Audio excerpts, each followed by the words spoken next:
Recording by Grant Love. The Other Wing by Algernon Blackwood. 1. It used to puzzle him that after dark someone would look in round the edge of the bedroom door and withdraw again too rapidly for him to see the face. When the nurse had gone away with the candle, this happened. "Good night, Master Tim," she said usually, shading the light with one hand to protect his eyes. "Dream of me and I'll dream of you." She went out slowly. The sharp-edged shadow of the door ran across the ceiling like a train. There came a whispered colloquy in the corridor outside. About himself, of course. And he was alone. He heard her steps going deeper and deeper into the bosom of the old country house. They were audible for a moment on the stone flooring of the hall, and sometimes the dull thump of the baize door into the servants' quarters just reached him, too. Then silence. But it was only when the last sound, as well as the last sign of her, had vanished, that the face emerged from its hiding place and flashed in upon him round the corner.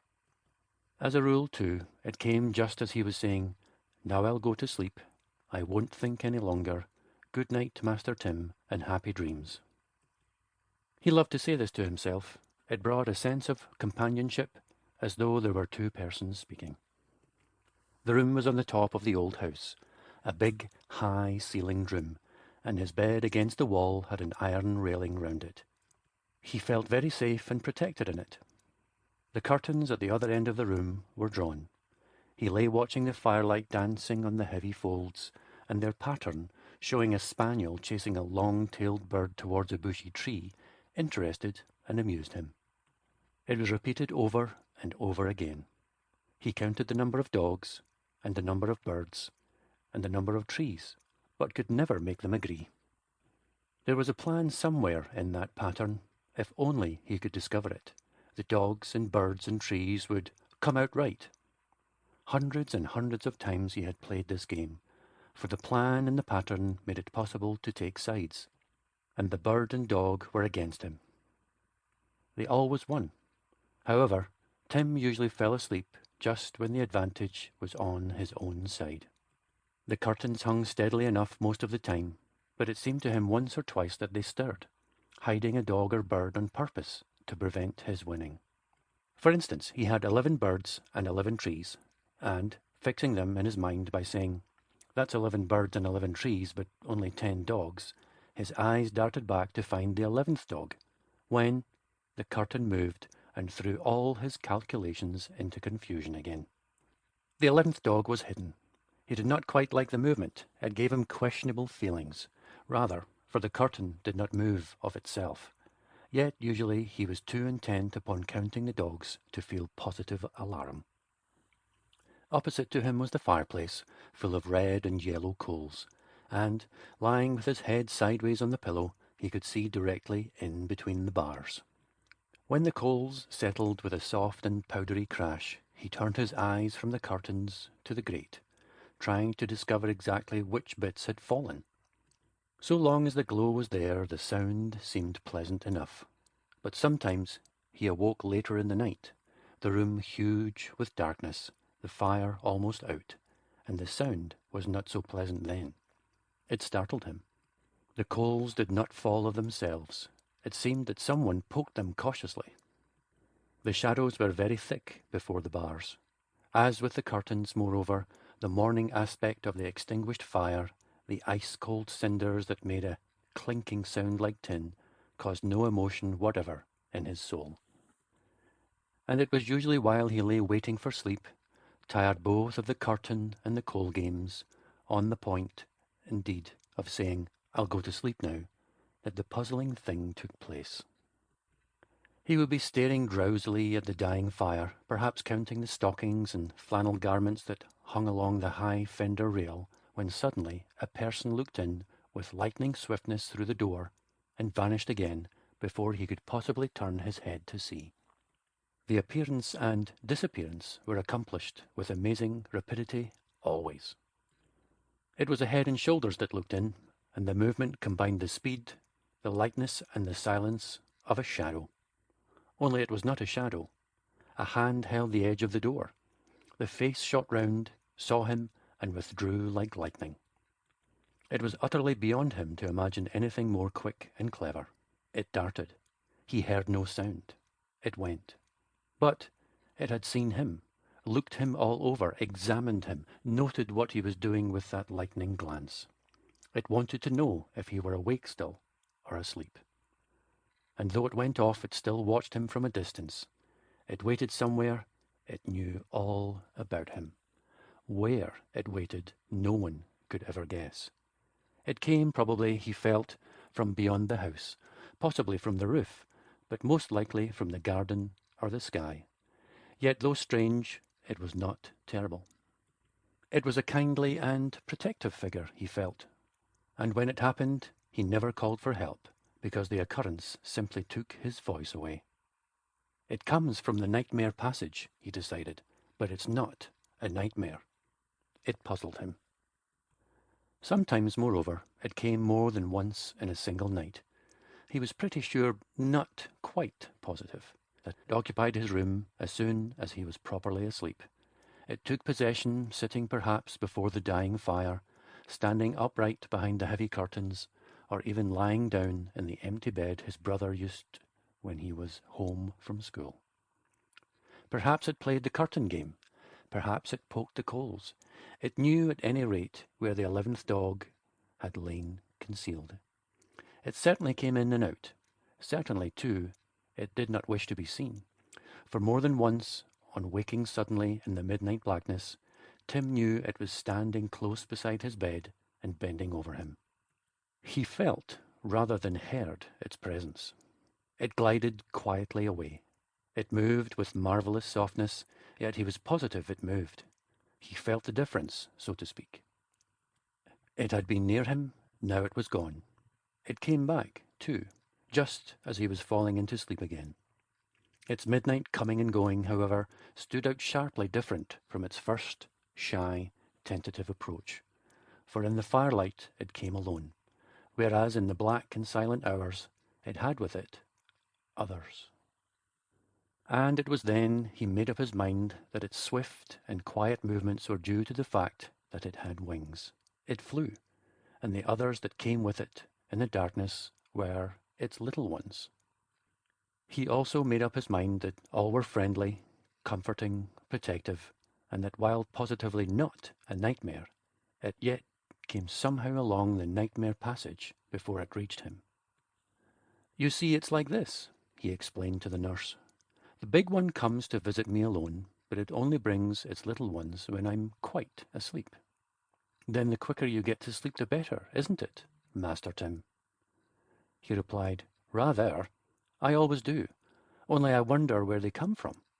He spoke, however, as though he had an inkling. But the nurse was so dull about it that he gave her up and tried his father. "Of course," replied this busy but affectionate parent, "it's either nobody at all, or else it's sleep coming to carry you away to the land of dreams." He made this statement kindly, but somewhat briskly, for he was worried just then about the extra taxes on his land, and the effort to fix his mind on Tim's fanciful world was beyond him at the moment. He lifted the boy onto his knee, kissed and patted him as though he were a favourite dog, and planted him on the rug again with a flying sweep. "Run and ask your mother," he added. "She knows all that kind of thing. Then come back and tell me all about it another time." Tim found his mother in an armchair before the fire of another room. She was knitting and reading at the same time, a wonderful thing the boy could never understand. She raised her head as he came in, pushed her glasses on to her forehead, and held her arms out. He told her everything, ending up with what his father said. "You see, it's not Jackman or Thompson or anyone like that," he exclaimed. "It's someone real." "But nice," she assured him. "Someone who comes to take care of you and see that you're all safe and cozy." "Oh, yes, I know that, but I think your father's right," she added quickly. "It's Sleep, I'm sure, who pops in round the door like that. Sleep has got wings, I've always heard." "Then the other thing, the little ones?" he asked. "Are they just sort of dozes, you think?" Mother did not answer for a moment. She turned down the page of her book, closed it slowly, put it on the table beside her. More slowly still she put her knitting away, arranging the wool and needles with some deliberation. "Perhaps," she said, drawing the boy closer to her and looking into his big eyes of wonder, "they're dreams." Tim felt a thrill run through him as she said it. He stepped back a foot or so and clapped his hands softly. "Dreams," he whispered with enthusiasm and belief. "Of course, I never thought of that." His mother, having proved her sagacity, then made a mistake. She noted her success, but instead of leaving it there, she elaborated and explained. As Tim expressed it, she went on about it. Therefore, he did not listen. He followed his train of thought alone, and presently he interrupted her long sentences with the conclusion of his own. "Then I know where she hides," he announced with a touch of awe. "Where she lives, I mean." And without waiting to be asked, he imparted the information. "It's in the other wing." "Ah," said his mother, taken by surprise. "How clever of you, Tim," and thus confirmed it. Thenceforth this was established in his life, that sleep and her attendant dreams hid during the daytime in that unused portion of the great Elizabethan mansion called the other wing.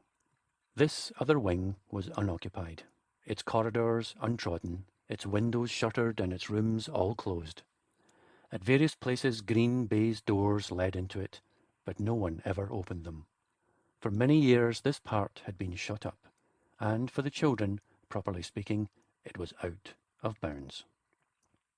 They never mentioned it as a possible place. At any rate, in hide and seek it was not considered, even. There was a hint of the inaccessible about the other wing. Shadows, dust, and silence had it to themselves. But Tim, having ideas of his own about everything, possessed special information about the other wing. He believed it was inhabited. Who occupied the immense series of empty rooms? Who trod the spacious corridors? Who passed to and fro behind the shuttered windows? He had not known exactly. He had called these occupants they, and the most important among them was the ruler. The ruler of the other wing was a kind of deity, powerful, far away, ever present, yet never seen. And about this ruler he had a wonderful conception for a little boy. He connected her, somehow, with deep thoughts of his own, the deepest of all. When he made up adventures to the moon, to the stars, or to the bottom of the sea, adventures that he lived inside himself, as it were, to reach them he must invariably pass through the chambers of the other wing.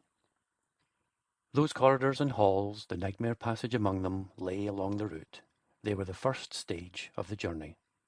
Once the green baize doors swung to behind him, and the long dim passage stretched ahead, he was well on his way into the adventure of the moment. The nightmare passage once passed, he was safe from capture. But once the shutters of a window had been flung open, he was free of the gigantic world that lay beyond. For then light poured in, and he could see his way. The conception for a child was curious. It established a correspondence between the mysterious chambers of the other wing and the occupied, but unguessed chambers of his inner being. Through these chambers, through these darkened corridors, along a passage, sometimes dangerous, or at least of questionable repute, he must pass to find all adventures that were real. The light, when he pierced far enough to take the shutters down, was discovery.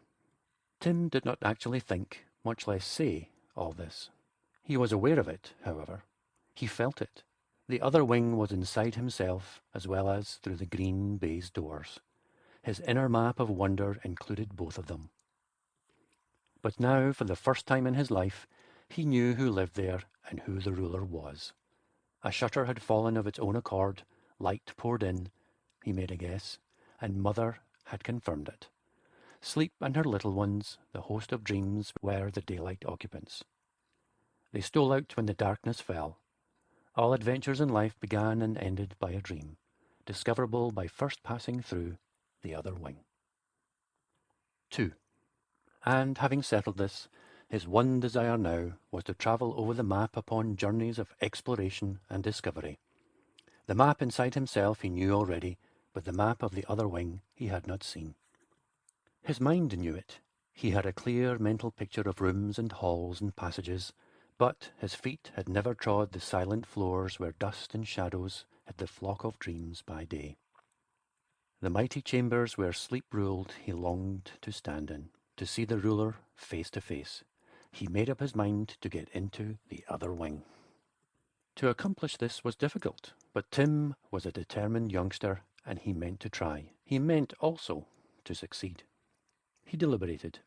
At night he could not possibly manage it. In any case, the ruler and her host all left it after dark, to fly about the world. The wing would be empty, and the emptiness would frighten him. Therefore he must make a daylight visit, and it was a daylight visit he decided on. He deliberated more. There were rules and risks involved. It meant going out of bounds, the danger of being seen, the certainty of being questioned by some idle and inquisitive grown-up. Where in the world have you been all this time? And so forth. These things he thought out carefully, and though he arrived at no solution, he felt satisfied that it would be all right. That is, he recognized the risks. To be prepared was half the battle, for nothing then could take him by surprise.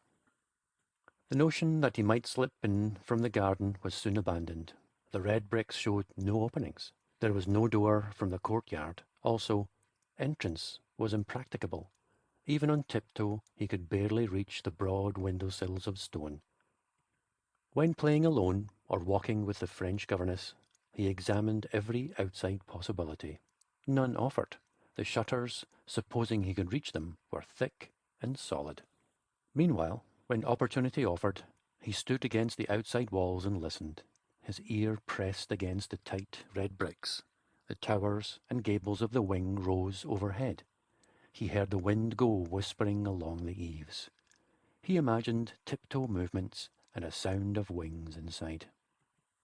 Sleep and her little ones were busily preparing for their journeys after dark. They hid, but they did not sleep. In this unused wing, vaster alone than any other country house he had ever seen, Sleep taught and trained her flock of feathered dreams. It was very wonderful. They probably supplied the entire county.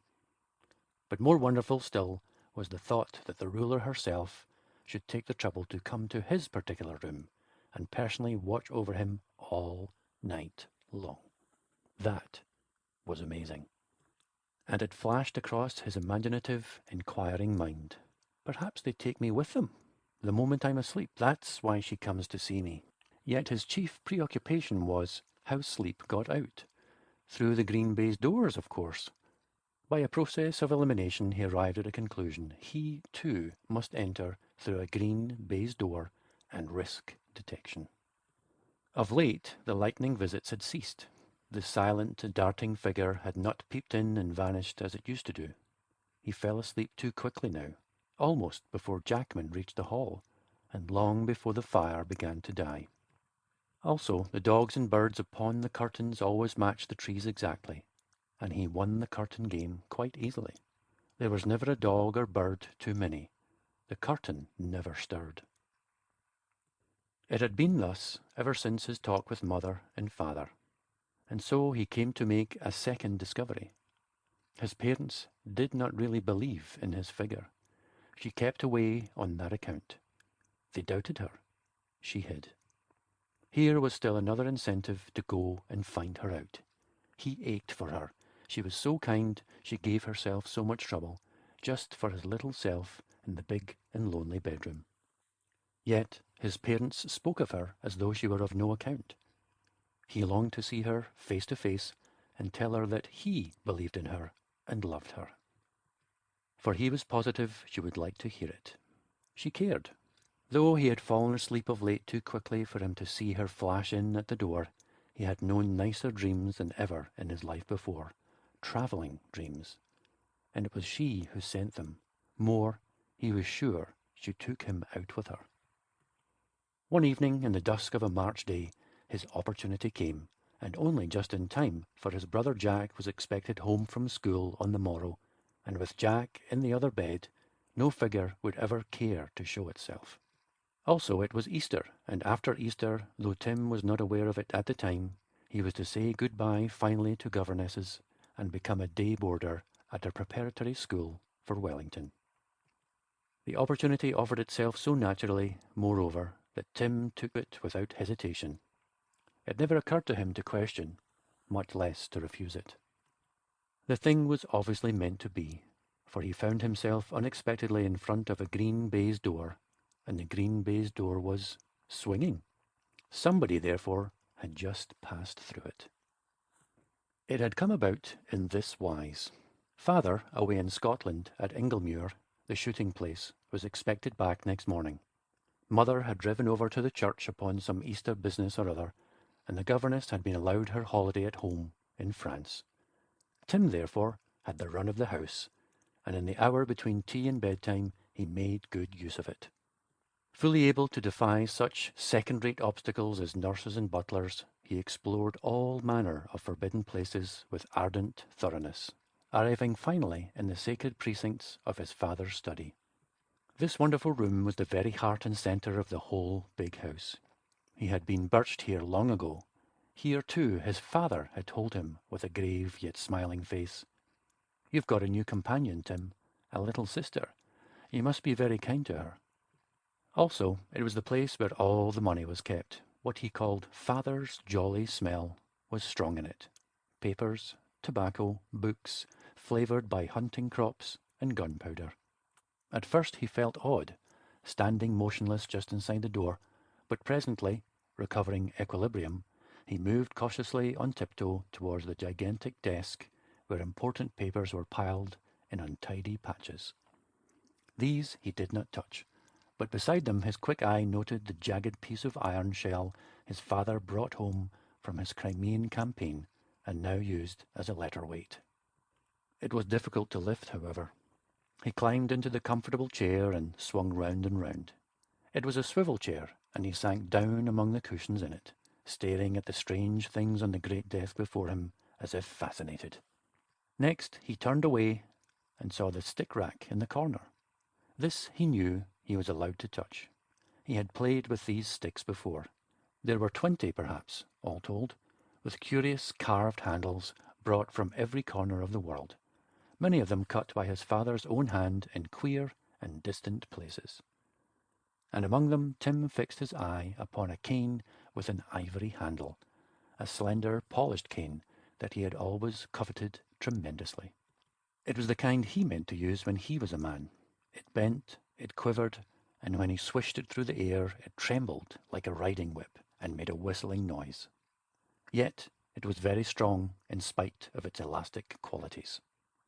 A family treasure, it was also an old-fashioned relic. It had been his grandfather's walking stick. Something of another century clung visibly about it still. It had dignity and grace and leisure in its very aspect. And it suddenly occurred to him how grandpapa must miss it. Wouldn't he just love to have it back again? How it happened exactly, Tim did not know, but a few minutes later he found himself walking about the deserted halls and passages of the house with the air of an elderly gentleman of 100 years ago, proud as a courtier, flourishing the stick like an 18th century dandy in the Mall. That the cane reached to his shoulder made no difference. He held it accordingly, swaggering on his way. He was off upon an adventure. He dived down through the byways of the other wing, inside himself, as though the stick transported him to the days of the old gentleman who had used it in another century.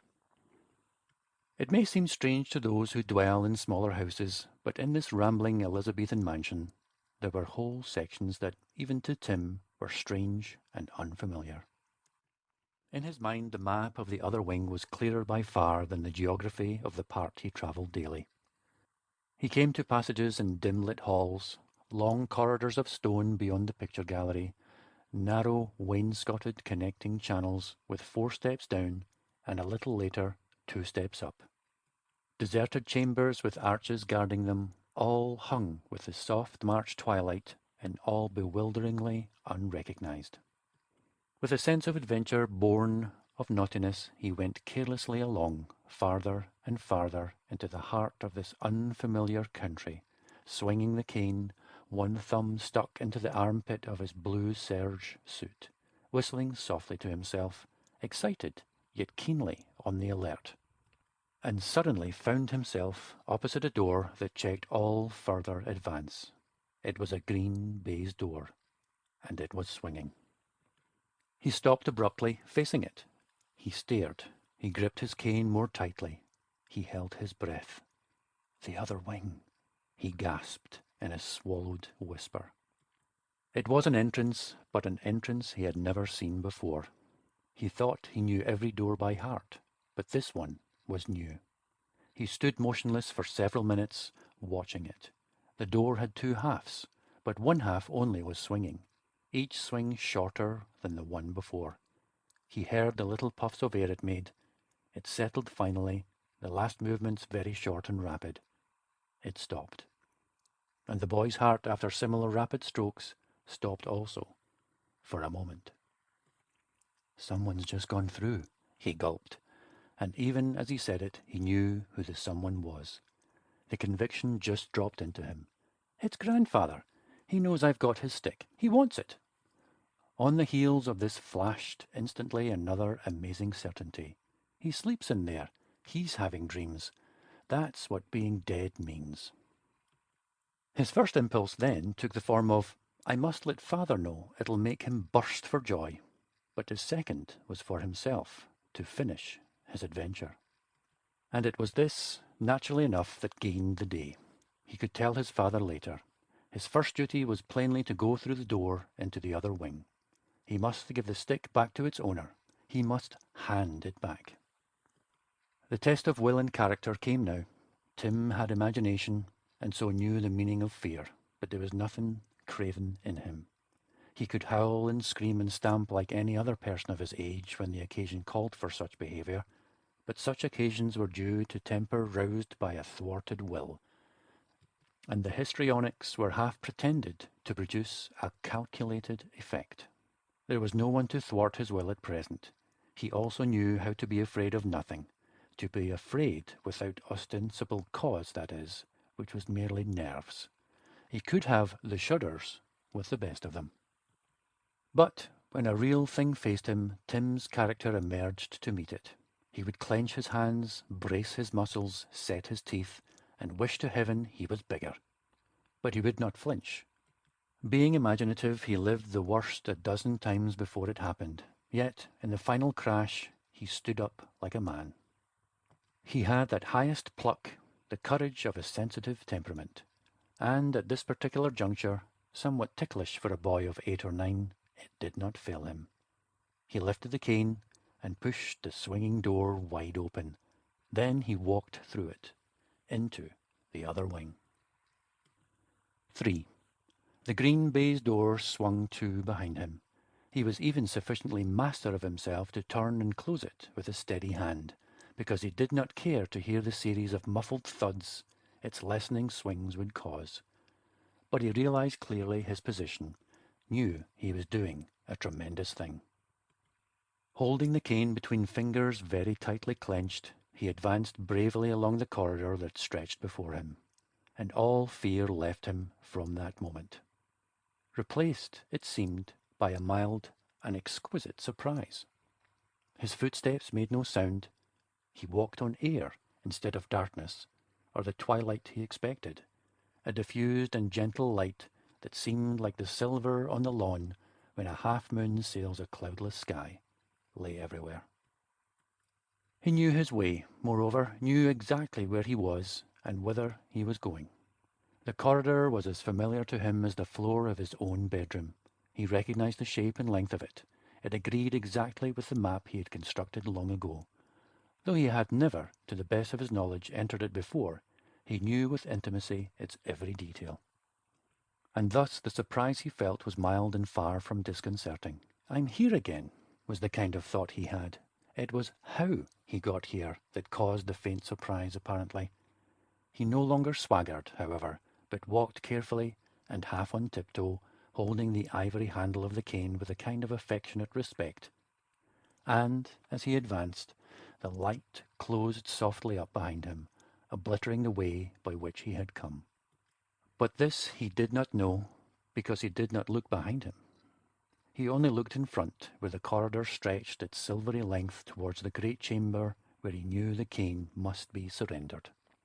The person who had preceded him down this ancient corridor, passing through the green baize door just before he reached it, this person, his father's father, now stood in that great chamber, waiting to receive his own.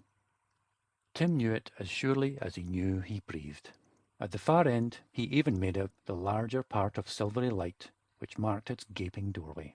There was another thing he knew as well, that this corridor he moved along between rooms with fast-closed doors was the nightmare corridor. Often and often he had traversed it. Each room was occupied. "This is the nightmare passage," he whispered to himself. "But I know the ruler. It doesn't matter. None of them can get out or do anything." He heard them, nonetheless, inside as he passed by. He heard them scratching to get out. The feeling of security made him reckless. He took unnecessary risks. He brushed the panels as he passed. And the love of keen sensation for its own sake, the desire to feel an awful thrill, tempted him once so sharply that he raised his stick and poked a fast-shut door with it. He was not prepared for the result, but he gained the sensation and the thrill. For the door opened with instant swiftness half an inch. A hand emerged, caught the stick, and tried to draw it in. Tim sprang back as if he had been struck. He pulled at the ivory handle with all his strength, but his strength was less than nothing. He tried to shout, but his voice had gone. A terror of the moon came over him, for he was unable to loosen his hold of the handle. His fingers had become a part of it. An appalling weakness turned him helpless. He was dragged inch by inch towards the fearful door. The end of the stick was already through the narrow crack. He could not see the hand that pulled, but he knew it was terrific. He understood now why the world was strange, why horses galloped furiously, and why trains whistled as they raced through stations. All the comedy and terror of nightmare gripped his heart with pincers made of ice. The disproportion was abominable. The final collapse rushed over him when, without a sign of warning, the door slammed silently, and between the jamb and the wall the cane was crushed as flat as if it were a bulrush. So irresistible was the force behind the door that the solid stick just went flat as a stalk of a bulrush. He looked at it. It was a bulrush. He did not laugh. The absurdity was so distressingly unnatural. The horror of finding a bulrush where he had expected a polished cane, this hideous and appalling detail held the nameless horror of the nightmare. It betrayed him utterly. Why had he not always known really that the stick was not a stick, but a thin and hollow reed? Then the cane was safely in his hand, unbroken. He stood, looking at it. The nightmare was in full swing. He heard another door opening behind his back, a door he had not touched. There was just time to see a hand thrusting and waving dreadfully, familiarly at him through the narrow crack. Just time to realize that this was another nightmare acting in atrocious concert with the first, when he saw closely behind him, towering to the ceiling, the protective, kindly figure that visited his bedroom. In the turning movement he made to meet the attack, he became aware of her, and his terror passed. It was a nightmare terror merely. The infinite horror vanished. Only the comedy remained. He smiled. He saw her dimly only. She was so vast, but he saw her, the ruler of the other wing at last, and knew that he was safe again. He gazed with a tremendous love and wonder, trying to see her clearly, but the face was hidden far aloft and seemed to melt into the sky beyond the roof. He discerned that she was larger than the night, only far, far softer, with wings that folded above him more tenderly even than his mother's arms, that there were points of light like stars among the feathers, and that she was vast enough to cover millions and millions of people all at once. Moreover, she did not fade or go, so far as he could see, but spread herself in such a way that he lost sight of her. She spread over the entire wing. And Tim remembered that this was all quite natural, really. He had often and often been down this corridor before. The nightmare corridor was no new experience. It had to be faced as usual. Once knowing what hid inside the rooms, he was bound to tempt them out.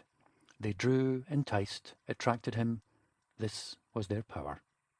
It was their special strength that they could suck him helplessly towards them, and that he was obliged to go. He understood exactly why he was tempted to tap with the cane upon their awful doors, but, having done so, he had accepted the challenge and could now continue his journey quietly and safely. The ruler of the other wing had taken him in charge.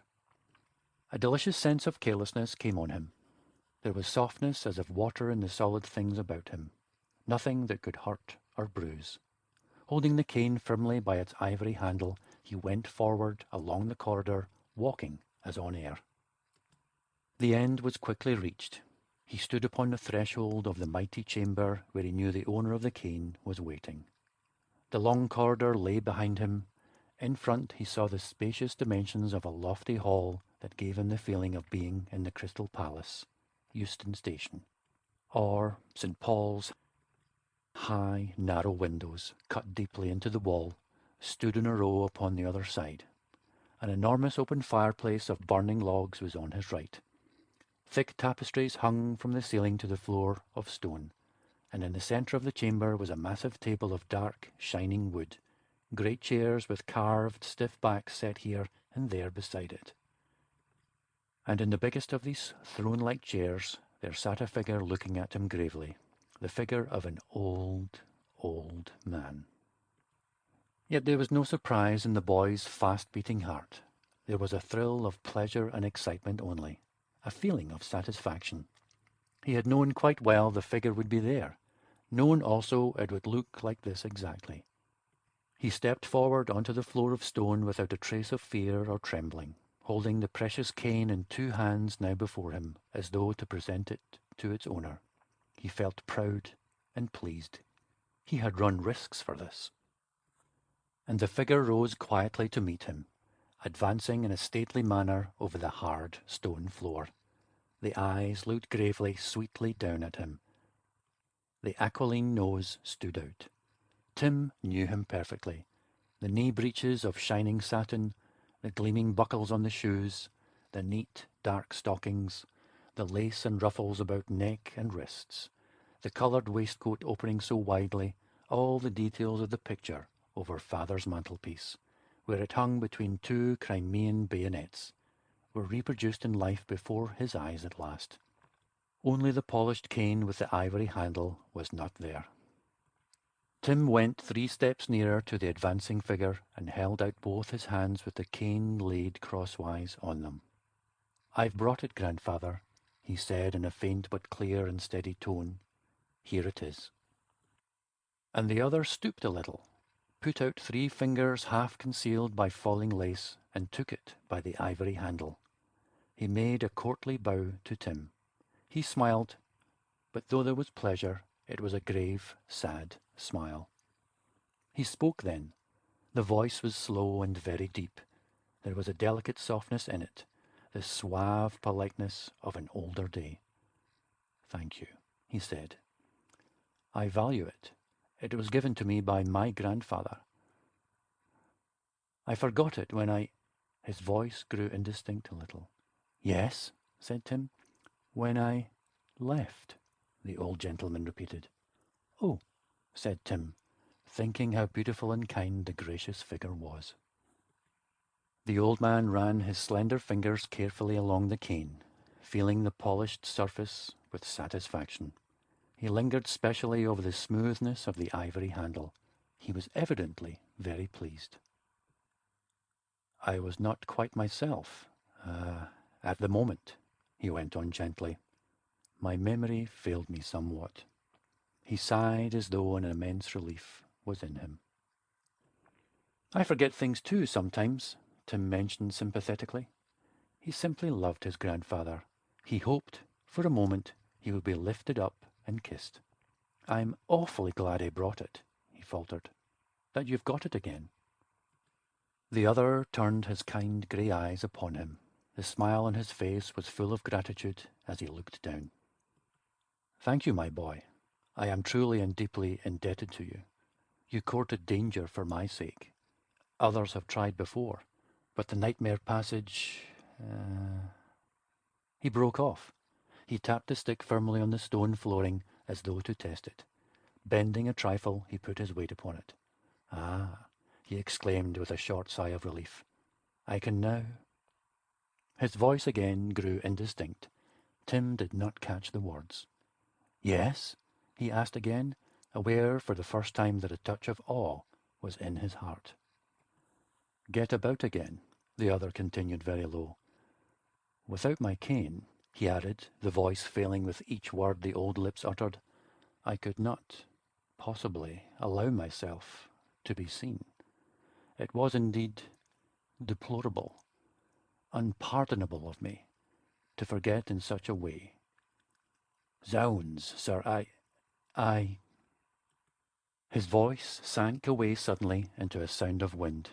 He straightened up, tapping the iron ferrule of his cane on the stones in a series of loud knocks. Tim felt a strange sensation creep into his legs. The queer words frightened him a little. The old man took a step towards him. He still smiled, but there was a new meaning in the smile. A sudden earnestness had replaced the courtly, leisurely manner. The next words seemed to blow down upon the boy from above, as though a cold wind brought them from the sky outside. Yet the words he knew were kindly meant and very sensible. It was only the abrupt change that startled him. Grandfather, after all, was but a man. The distant sound recalled something in him to that outside world from which the cold wind blew. My eternal thanks to you, he heard, while the voice and face and figure seemed to withdraw deeper and deeper into the heart of the mighty chamber. I shall not forget your kindness and your courage. It is a debt I can, fortunately, one day repay. But now you had best return, and with dispatch, for your head and arm lie heavily on the table. The documents are scattered. There is a cushion fallen, and my son is in the house. Farewell. You had best leave me quickly. See, she stands behind you, waiting. Go with her. Go now. The entire scene had vanished even before the final words were uttered. Tim felt empty space about him. A vast, shadowy figure bore him through it as with mighty wings. He flew, he rushed, he remembered nothing more, until he heard another voice and felt a heavy hand upon his shoulder. Tim, you rascal!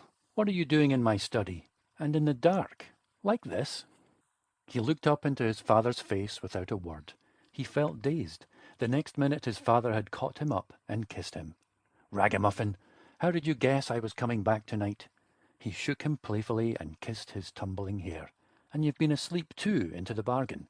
Well, how's everything at home, eh? Jack's coming back from school tomorrow, you know, and... 4.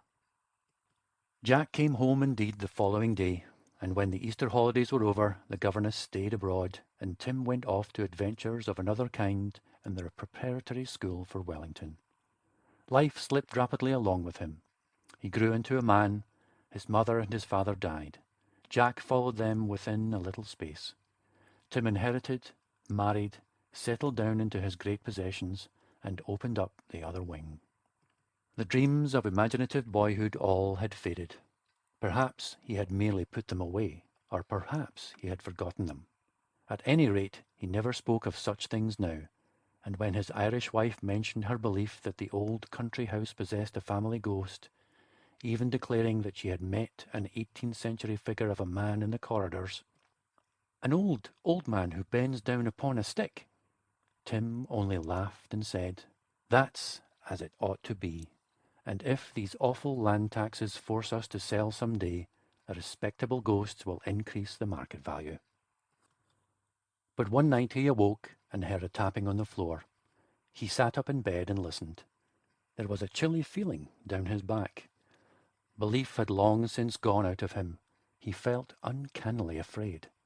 The sound came nearer and nearer. There were light footsteps with it. The door opened. It opened a little wider, that is, for it already stood ajar. and there upon the threshold stood a figure that it seemed he knew. He saw the face as with all the vivid sharpness of reality. There was a smile upon it, but a smile of warning and alarm. The arm was raised. Tim saw the slender hand, lace falling down upon the long, thin fingers, and in them, tightly gripped, a polished cane. Shaking the cane twice to and fro in the air, the face thrust forward, spoke certain words, and vanished.